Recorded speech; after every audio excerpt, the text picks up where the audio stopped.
राजीनामा द्यायला कुणाचा विनयभंग केलाय का? रवी प्रकरणावर कृषी मंत्री कोकाटेंचा सवाल. मुख्यमंत्री उपमुख्यमंत्र्यांकडे करणार चौकशीची मागणी. बदनामी करणाऱ्यांना कोर्टात खेचण्याचा इशारा.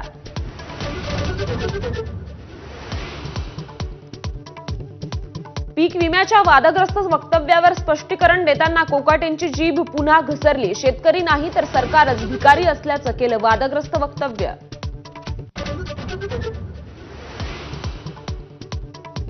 भाषिक वाद सुरू राहिला तर महाराष्ट्रात गुंतवणूक कोण करणार? राज्यपाल राधाकृष्णन यांचा सवाल. ही वृत्ती राज्याचं दीर्घकाळ नुकसान करणारी असल्याचं मत. उपराष्ट्रपती जगदीप धनखड यांचा राजीनामा राष्ट्रपतींनी स्वीकारला. न्यायमूर्ती वर्मांवरील महाभियोग प्रस्ताव स्वीकारणं धनखड यांना भोवल्याची चर्चा.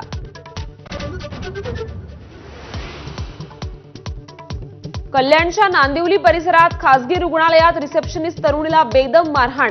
आरोपी गोपाल झा अटकेत तर तरुणीवर रुग्णालयात उपचार सुरू.